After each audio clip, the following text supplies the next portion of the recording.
Everyone said he was beyond hope. No one wanted to go near him at the local rescue shelter in rural Vermont. There was a German shepherd named Shadow who had become a warning sign more than a resident. Volunteers whispered about him. In hushed voices, staff posted notes on his kennel, "Do not approach." Even the most seasoned handlers refused to step too close. Shadow didn't bark for attention or wag his tail like the others. He growled, he lunged, he bared his teeth at anyone who came near, especially men. His cage had become his fortress, a place of snarls and silence. 8 months had passed since he was brought in, found chained to a fence at an abandoned farm, his ribs visible, his eyes dark and hollow. Most believed he had been trained as a guard dog by someone cruel, perhaps even used for intimidation. No one really knew what he'd been through, only that he hated people and didn't want to be saved. He was considered unadoptable until one quiet morning when Dr. Rachel Moore walked through the shelter doors with her 10-year-old daughter Leah at her side. Rachel wasn't looking for a pet. She was a trauma therapist specializing in behavioral recovery. But when she passed Shadow's kennel and their eyes met, something shifted, not in the dog, in her. Rachel didn't approach the kennel right away. She stopped a few feet back, gently placing her hand on Ela's shoulder. As they both looked in, Shadow was curled in the farthest corner, his massive frame folded tight like he was trying to disappear. His coat was patchy, dull, and his body rigid, but his eyes, they were wide open, locked onto Rachel with a strange guarded intensity. Not rage, not even threat, just fear. "What happened to him?" Rachel asked, keeping her voice low. The shelter manager, a kind but cautious woman named Trish, sighed. "He was found on a deserted farm, chained, no food, no shelter. He's never bitten anyone, but he's come close, especially with men." As if on cue, a male volunteer walked by a few feet away, and Shadow sprang to his feet with a guttural snarl, hurling himself at the bars. Trish flinched. The volunteer muttered under his breath and quickened his pace. "We've tried behaviorists, meds, everything," Trish added. "He doesn't let anyone in." But Rachel saw something in that moment, not just aggression but survival. A dog who'd learned that people were danger, a dog who had built walls so high even kindness couldn't get through.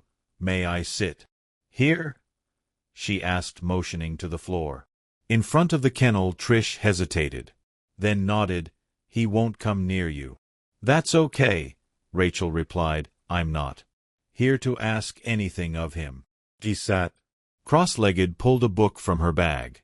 As Rachel settled on the floor, Leah crouched beside her for a moment, eyes wide with curiosity. "She's always loved animals," Rachel whispered to Trish, smiling gently, "especially dogs." Leela leaned closer to the kennel, keeping her distance but utterly focused. "He's not angry," she said softly, more to herself than anyone else. "He's scared, I think.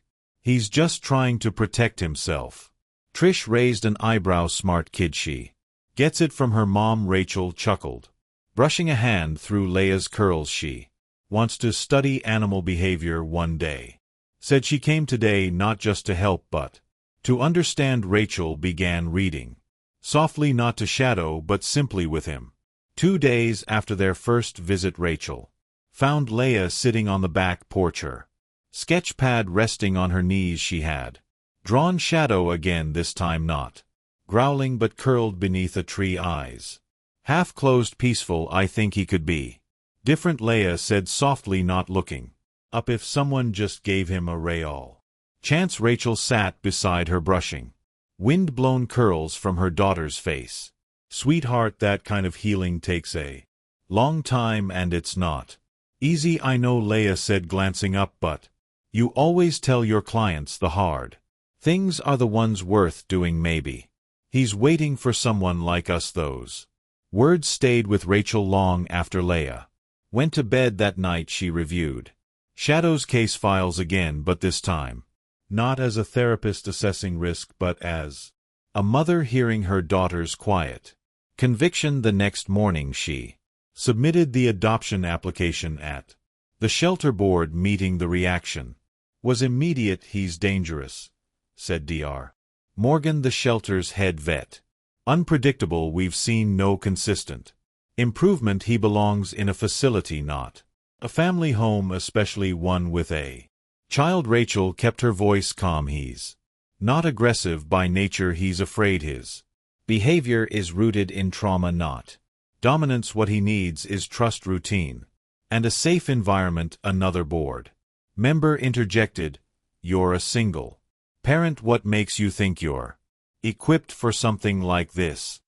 Rachel looked directly at them. "I work from home. I have experience with trauma recovery. And Leah, she's not a typical 10-year-old. She's careful, she listens. And she's the one who suggested we bring Shadow home in the first place." Trish, who had observed Rachel and Hila's visit, finally spoke. "She's right. That girl sat outside Shadow's kennel and didn't flinch. She noticed what most adults missed. Shadow didn't growl at her. That's rare. That means something." After a tense debate, the board voted. It was close, 4-3 in the end. Rachel's application was approved under strict conditions: weekly progress updates, regular sessions with a behaviorist, and an immediate return if any incident occurred. As Rachel signed the paperwork, she caught Leah's eye through the shelter window. The little girl gave a small, hopeful smile, the kind that said, "I knew you'd see what I saw." Getting Shadow home was the first real test. He refused to enter the crate, backing away with low growls. The moment anyone got close, Rachel didn't force him. With the help of Trish, they created a temporary partition in the back of Rachel's SUV, giving Shadow a space he could enter on his own terms. After nearly 30 minutes of waiting, coaxing, and pure patience, he climbed in. Leah had come along for the pickup, sitting quietly on the curb while the adults worked. She didn't speak, just watched Shadow with steady, thoughtful eyes. As the dog finally stepped into the vehicle, their eyes met through the car window. Leah's small hand pressed gently to the glass, not to wave but to connect, silently sending him a promise: "We're going to help you heal." The ride home was tense. Shadow panted heavily, his body coiled tight like a spring. Leah sat beside Rachel in the front seat, holding her sketch pad. Today's drawing was different. It showed Shadow not alone but lying beneath a tree while a girl sat quietly beside him reading a book. When they arrived at their little farmhouse, the sun was already low. Rachel exited first, leaving the doors open so Shadow could see her. She laid a training lead on the ground and stepped far back. No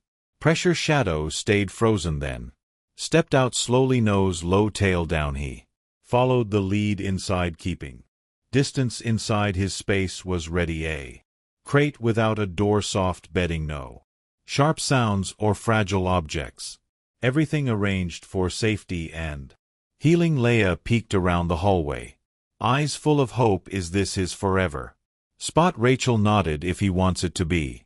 Shadow stood still, watching them both. He hadn't barked, he hadn't growled, but he had come inside, and Leela believed, truly believed, that maybe, just maybe, he was ready to begin. Again, progress came in whispers, not shouts. During the first week, Shadow wouldn't eat unless Rachel and Leah left the room. He barely moved from his spot, flinching at every new sound, every sudden shift of light, but he no longer growled, and he never once tried to flee. Each morning Leah would quietly place a fresh bowl of food near his crate, then leave a small drawing beside it, a sun, a heart, a dog with wide eyes. "So he knows he's not alone," she told Rachel with quiet determination. One afternoon Leah asked, "Why does he stare at me but not come close?" Rachel sat beside her on the floor. "That's not anger, Leah, that's caution. He's watching to see if we're Safe his world used to be full of danger. He's learning slowly that we're different, but I love him, Leia whispered. I know, and loving him means moving at his pace, not ours, Rachel said gently. Watch his ears, his tail, how he shifts his weight. These are his words. He's telling us when he's scared or when he's curious. Leela nodded seriously, absorbing every word. By week 2, Shadow began eating while they were still in the room. As long as they kept their distance, he slept more deeply, no longer resting with one eye half open. The tight coil of anxiety that once ruled him began to ease. Then came the night that changed everything. Rachel had just finished reading aloud, sitting cross-legged on the floor. Leia was upstairs doing homework. Shadow suddenly stood and began to pace wide, anxious circles across the living room. Rachel recognized the signs: restlessness, discomfort, fear of need. When he moved toward the back door, Rachel rose slowly and reached for the handle. Shadow lunged. The growl was deep, sharp, his body tense, mouth open. Rachel froze, but he didn't bite. Instead he rushed past her and out into the yard, circling once before, squatting, and she understood he hadn't known how to ask. Her sudden movement scared him, but he hadn't attacked. He'd chosen control that night. Leia helped hang a little bell on a ribbon by the door. We'll teach him how to ask, she said. Rachel smiled, hand brushing her daughter's shoulder. And we'll teach you how to listen. It happened late on a Saturday afternoon. Rachel was in the kitchen preparing dinner. Leia sat cross-legged on the floor nearby, humming as she colored in a picture of Shadow under a snowy tree outside. The wind picked up, rattling the windows. A delivery truck pulled into their long gravel driveway before either of them could react. There was a loud knock at the front door, then the rattle of the handle. Shadow launched from his corner like a bullet. He didn't bark at first, just moved fast, direct, and for the first time not away from danger but toward it. He planted himself between Rachel and the front door, body rigid, head low, hackles raised. Then the growl came, deep, guttural, protective, the kind of growl that sent chills down your spine. Rachel instinctively placed a hand on Ela's shoulder, gently guiding her behind her. She didn't reach for Shadow, didn't speak his name. Instead she spoke toward the door. Please leave the package on the porch, she called out evenly. We'll get it later. Through the window she saw the startled delivery man set the box down and retreat quickly. Shadow remained in position, unmoving, watching the door, even after the truck drove away. Only when the wind had settled and the silence returned did Shadow slowly lower his body, ears still alert, chest still rising fast. Thank you, Rachel said softly, not daring to touch him. You were protecting us, weren't you? Ela stepped forward slowly, kneeling a safe distance away. He didn't just get scared, she whispered. He stood his ground. Rachel met her eyes. That's trust, Leia. Not perfect yet, but it's beginning. Shadow didn't return to his corner that night. Instead he lay by the front door, the quiet guardian who had finally decided they were his to protect. By mid-winter a quiet rhythm had settled into their home. Each morning Rachel and Leia moved gently around Shadow's world, not in control of it but part of it. Leia read to him from her favorite animal stories. Sitting at a respectful distance, Rachel guided her in understanding his signals. A lowered tail meant anxiety, a soft blink meant trust. Meal times were slow, calm rituals with Leia gently placing the bowl closer each day. Progress was measured in inches, not miles, but healing was happening slowly, surely. One snowy morning Leia stayed home nursing a cold, bundled in blankets by the fireplace. Rachel took Shadow for their usual trail walk alone. The snow was fresh, blanketing the woods in quiet white. Rachel let Shadow off leash just a few minutes. He Had earned that freedom then something. Shifted shadow, stopped ears, perked nose. In the air a second later he bolted into the trees. Shadow. Rachel called out. Heart racing she followed, crashing through underbrush, her boots sinking in snow. She found him standing over a figure half buried in white. It was a young man, probably in his 20s, barely conscious, shivering uncontrollably. His hiking boots were soaked, his leg twisted. At a sickening angle, a backpack lay nearby, half covered in snow. He must have fallen, been there for hours. Rachel knelt quickly, weak pulse, shallow breaths. Shadow didn't retreat or bark, he stayed beside the man, tail stiff but not tucked, occasionally nudging the man's arm with his nose as if checking on him. Rachel called 911, gave their location. He's not responsive, early hypothermia possible, leg fracture. As they waited, Rachel wrapped her coat over the man and leaned close to Shadow. You didn't run from him, she whispered. You stayed. When the rescue team, all men, arrived, Shadow tensed, his body stiffened, but he didn't lunge, no snarling, just a low growl, quickly silenced by Rachel's calm presence beside him. It's okay, she told him. They're here to help. Shadow stood firm by her side, breathing hard but steady. That night back home, Leia listened in awe as Rachel described what had happened. She looked down at her, drawing a sketch of Shadow standing tall beside a fallen hiker, and smiled. Mom, she said softly, he didn't just change, he chose to. The snowstorm hit just days after the rescue power lines went down across the valley. The house grew colder with each passing hour. Rachel lit a fire in the living room while Leia helped gather blankets and cushions, building a nest near the fireplace. Shadow paced nervously at first, unsettled by the flickering light and the change in routine. We'll be okay, buddy, Rachel said softly. It's just one cold night. Leila set down her sketch pad nearby, a new drawing of the three of them huddled near the fire. He can sleep close to us, she whispered, if he wants to. Shadow didn't approach.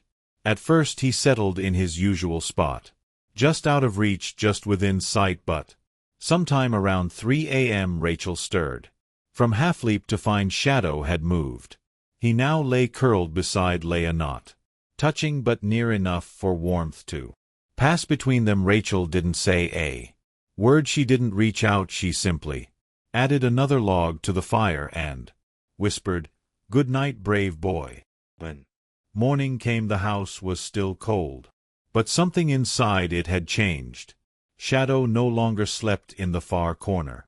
That day he followed Rachel from room to room, still cautious but close. He brushed past her leg in the hallway, paused longer beside Leia's chair that night as Rachel worked at her desk. Shadow approached. He sat beside her quietly, then leaned just slightly until his head rested gently against her knee. Rachel froze, then slowly she moved her hand just an inch, not forcing, not leading, and rested it atop his head. Shadow stayed, and in that moment the distance between fear and trust disappeared. Spring came with a letter. The shelter board officially ended their monitoring period based on the remarkable progress observed. It read, "We consider Shadow's rehabilitation a success, one that will inform our future work." Attached was an invitation. Would Rachel and Shadow return to the shelter to speak with prospective adopters? Rachel agreed, and this time Leia came too, holding Shadow's leash confidently as they walked through the familiar gates. The staff froze. They remembered the snarling, unapproachable creature who had once shaken in the corner of his kennel. Now Shadow moved calmly beside the girl he trusted most. "I can't believe that's the same dog," one volunteer whispered inside the education room. A dozen people sat in a semicircle, some hoping to adopt, others simply curious. Rachel stood at the front. Shadow resting at her feet, head near Hila's hand. "I'm not a dog trainer," she began. "I'm a trauma therapist, and what I've learned from working with people I applied to Shadow." She explained her method. No force, no dominance, no quick fixes. Shadow didn't need to be controlled, he needed to feel safe, he needed to choose connection, not be forced into it. She paused, then looked at Shadow, who now lay calmly, breathing slow and steady. His aggression wasn't the problem, it was his solution, his armor. Our job wasn't to break it, it was to give him reasons to lower it. Leia raised her hand shyly. "I used to think dogs just needed love," she said, "but they need understanding, too." Shadow didn't change because we made him, he changed because we waited. A young couple in the back exchanged glances, then asked about a scared shepherd mix they'd seen in the kennels. "Do you think he has hope too?" Rachel smiled. "Every dog has a story, and if you're willing to listen, really listen, healing is always possible." Later that evening, back home, Rachel sat by the fireplace as Leia rested her head on her lap. Shadow lay nearby, one paw stretched toward the warm light, his chest rising and falling in steady peace. On the wall above them hung a timeline, photos documenting every inch of progress. The first time Shadow walked into the house, the night he rang the bell to go outside, the moment he leaned his head into Rachel's hand and tucked between the photos was something new, a certificate printed on simple white paper. Leia Moore, Junior Animal Companion and Care Volunteer. It was from the shelter, recognizing her role in helping Shadow's transformation. Rachel had tears in her eyes when she first saw it. Leia had received it quietly, shyly. "It's not a big deal," she had said, but Rachel knew it was. It meant Leia had found her, beginning her path. "You helped him heal," Rachel whispered, now brushing Hila's hair back, "not just with love but with patience, with understanding." Elle smiled, looking down at her newest drawing, the three of them sitting under a blooming apple tree. This one's for spring in a world so quick to judge. Shadow had become a reminder that aggression is not evil, that fear is not weakness, that healing is possible not through force but through presence. Rachel looked down at Shadow, who was now watching the fire, relaxed and safe. "You didn't need to be fixed," she whispered. "You just needed to be seen. And for Leela, the journey was just beginning." Shadow wasn't her first rescued soul, but maybe, just maybe, he had shown her who she was meant to